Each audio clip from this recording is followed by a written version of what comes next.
No te vayas, por favor. Él está muriendo, gritó el niño con los ojos llenos de lágrimas, sosteniendo al perro entre sus brazos, mientras el millonario se detenía al escuchar esas palabras que cambiarían su destino. La ciudad de Eldoria se extendía como una herida abierta bajo un cielo plomizo de invierno, donde el frío no era solo una brisa gélida, sino un enemigo invisible que se colaba por las grietas de los edificios derruidos y se enredaba en las piernas de los transeúntes apresurados. Las calles del barrio bajo, conocidas como las sombras, eran un laberinto de asfalto agrietado, salpicado de charcos que reflejaban las luces parpadeantes de los neones rotos. Contenedores desbordados de basura exhalaban un hedor a humedad y desesperación, y el viento arrastraba papeles sucios que danzaban como fantasmas olvidados. Era medianoche, pero la oscuridad parecía eterna aquí, rota solo por el ocasional rugido de un auto que pasaba de largo, ignorando el pulso débil de la vida que se aferraba a las aceras. En medio de ese caos urbano, acurrucado contra la pared de un edificio abandonado, estaba Mateo, un niño de apenas 10 años cuya mirada cansada parecía haber visto más inviernos que la mayoría de los adultos. Sus ojos, grandes y oscuros como pozos de tinta, estaban hundidos en un rostro demacrado, marcado por el polvo de las calles y las lágrimas secas de noches sin fin. Llevaba una chaqueta raída que le quedaba grande, heredada de quién sabe qué transeúnte compasivo, y sus zapatos, con suelas pegadas con cinta adhesiva, crujían contra el pavimento helado cada vez que se movía. Mateo no recordaba su apellido, ni el calor de un hogar. Solo sabía el hambre que le roía el estómago y el peso invisible de la supervivencia que lo obligaba a levantarse cada amanecer. A sus pies, tendido sobre un cartón empapado, yacía Luna, su única familia. El perro era una mezcla de razas callejeras, con un pelaje grisáceo y enmarañado que alguna vez había sido suave, pero ahora parecía un tapiz de sombras. Sus costillas se marcaban bajo la piel como las teclas de un piano roto, y su respiración era un jadeo irregular, entrecortado por toses que sacudían su cuerpo frágil. Luna había aparecido en la vida de Mateo 2 años atrás, en una noche de tormenta similar a esta, acurrucada junto a un basurero, con una pata herida y los ojos suplicantes. Desde entonces, se habían convertido en inseparables. Ella le lamía las heridas invisibles del alma, y él le robaba sobras de los mercados para mantenerla viva. Luna era lealtad pura, una esperanza con 4 patas que no pedía nada más que un roce en la cabeza y la promesa silenciosa de que no lo abandonaría. Pero ahora la tos se había vuelto implacable, un enemigo que la consumía desde dentro, y Mateo sabía que necesitaba un remedio. Antibióticos quizás, o lo que fuera que los veterinarios recetaran en sus clínicas relucientes del otro lado de la ciudad. La gente pasaba de largo, envuelta en abrigos de lana y bufandas que olían a perfume caro. Una mujer con tacones altos esquivó un charco y lanzó una mirada fugaz al niño y su perro, frunciendo el ceño como si fueran una mancha en su ruta impecable hacia el metro. Un grupo de jóvenes, riendo con cervezas en mano, tropezaron cerca, pero uno de ellos solo murmuró, «Pobrecitos», antes de seguir adelante, su compasión evaporándose como el humo de su cigarrillo. La indiferencia era el escudo de Eldoria. En una ciudad donde la abundancia se exhibía en torres de cristal y yates en el puerto, la pobreza era solo un fondo borroso, algo que se ignora para no manchar el reflejo en los escaparates. Mateo los observaba con una resignación que le pesaba en los hombros, susurrando al oído de Luna, «Aguanta, mi amor. Hoy lo conseguimos, te lo juro». El sol apenas despuntaba, un disco pálido y sin fuerza que luchaba por filtrarse entre las nubes, cuando Mateo decidió actuar. Se levantó con cuidado, envolviendo a Luna en una manta raída que había encontrado en un contenedor, y la cargó en sus brazos. Pesaba poco, como un saco de plumas mojadas, pero para sus bracitos delgados era una carga heroica. Caminaron, o más bien, Mateo avanzó tambaleándose, hacia el mercado central, un hervidero de puestos donde los vendedores gritaban ofertas y los compradores regateaban con bolsas llenas de frutas maduras y carnes frescas. El contraste era brutal. El aroma dulce de los panes recién horneados chocaba contra el hedor de las alcantarillas abiertas, y las risas de las familias bien alimentadas. Fue en la Plaza de los Magnates, un oasis de fuentes iluminadas y bancos de mármol, donde lo vio por primera vez. El hombre se llamaba Victor Hale, aunque Mateo no lo sabría hasta más tarde. A sus 45 años, Victor era el epítome de la arrogancia forjada en salas de juntas y yates privados. Alto, con cabello plateado peinado hacia atrás y un traje a medida que costaba más que el alquiler de un año en las sombras, caminaba con el paso de quien cree que el mundo le debe reverencia. Sus ojos, de un azul glacial, escaneaban el horizonte como si calcularan ganancias invisibles, y su teléfono, un modelo último grito, vibraba constantemente con notificaciones de transacciones millonarias.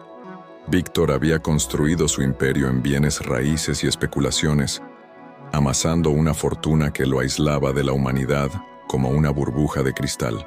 Divorciado 2 veces, sin hijos, su vida era un ciclo de reuniones, whiskies solos en penthouses y un vacío que llenaba con donaciones anónimas a causas que nunca visitaba.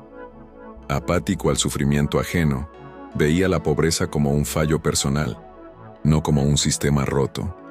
Mateo, exhausto, se había derrumbado en un banco al borde de la plaza, Luna gimiendo suavemente contra su pecho. Víctor pasaba cerca, ajustándose el reloj de oro que marcaba horas en zonas horarias de lujo, cuando el niño levantó la vista. «Señor, por favor, mi perrita necesita medicina, solo unas monedas».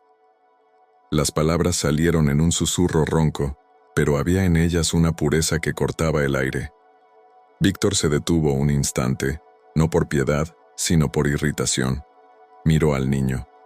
Esa figura menuda, con el rostro surcado por el barro y los ojos que brillaban con una determinación feroz. Luna alzó la cabeza débilmente, sus ojos marrones encontrándose con los de Víctor por un segundo eterno. Era solo un perro, pensó él, un estorbo peludo en su ruta hacia la limusina que lo esperaba. «Muévete, chico. No soy una casa de caridad», espetó Víctor, su voz un latigazo de impaciencia, y dio un paso adelante. Pero algo en el gesto de Mateo lo frenó.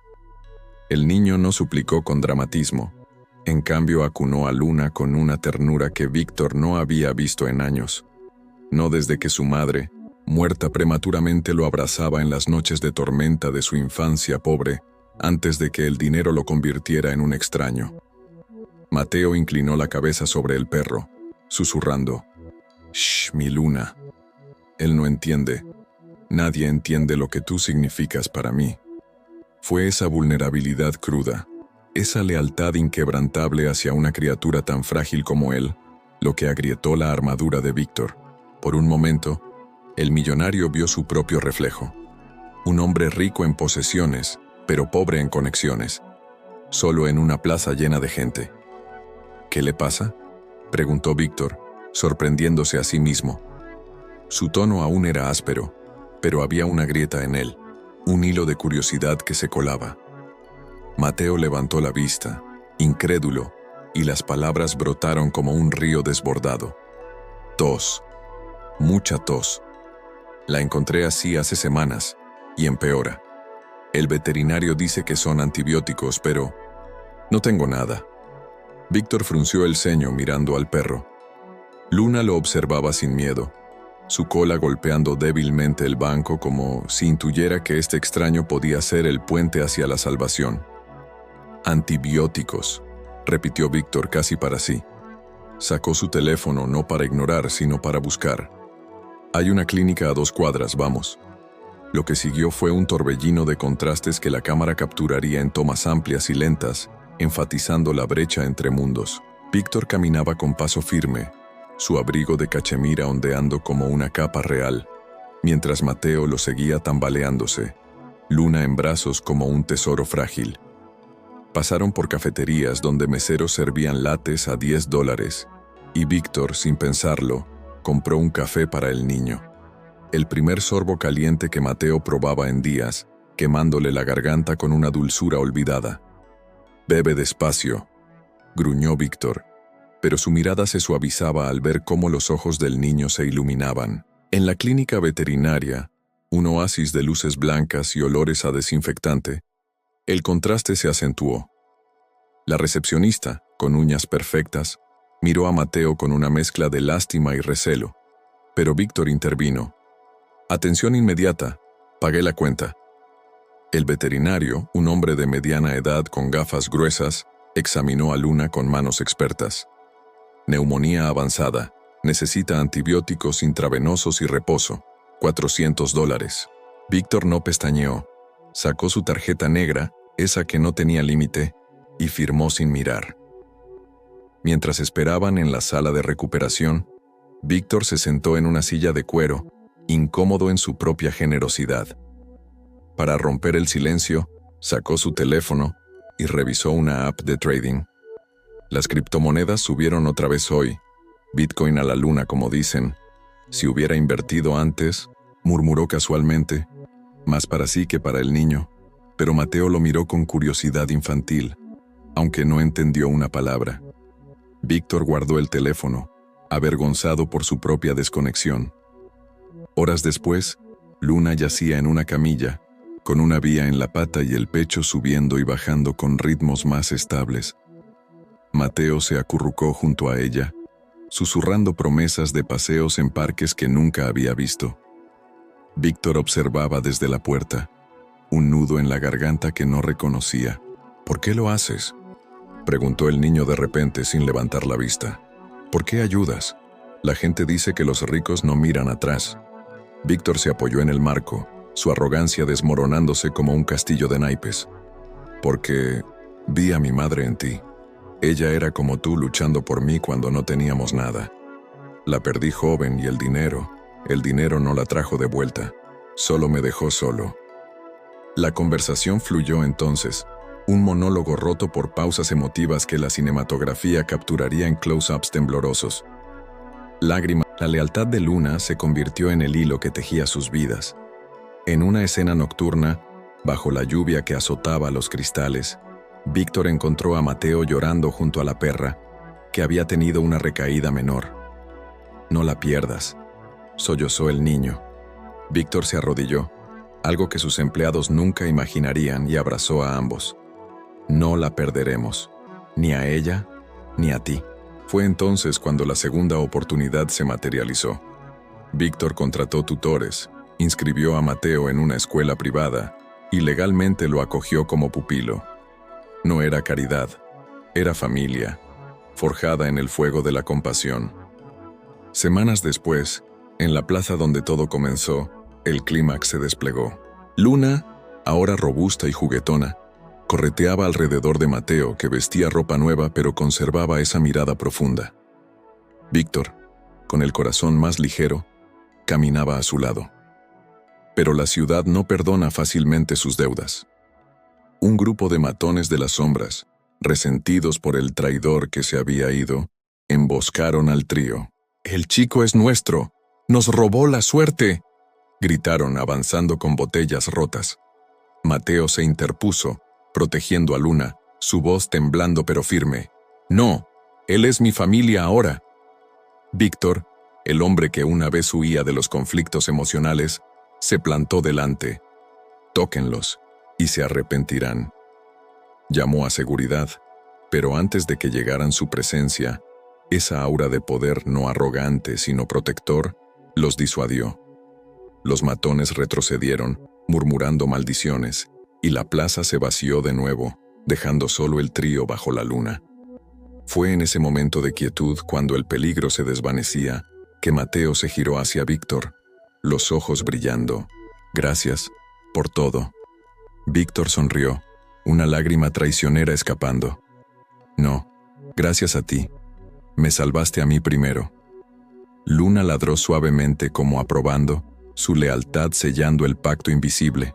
Y así, el destino giró de nuevo, llevando la historia de regreso a esa noche fatídica en la clínica, donde el grito de Mateo había detenido los pasos de Víctor. «No te vayas, por favor, él está muriendo». Eco que ahora resonaba no como súplica, sino como profecía cumplida. El millonario no se fue, Se quedó, y en ese quedarse, encontró no solo la cura para un perro, sino la redención para un alma perdida. Mateo, el niño de las calles, había soñado con salvar a Luna, pero en realidad transformó a un hombre en padre, a una fortuna en legado, a una ciudad indiferente en un tapiz de esperanza renovada. Suscríbete para más historias que tocan el corazón.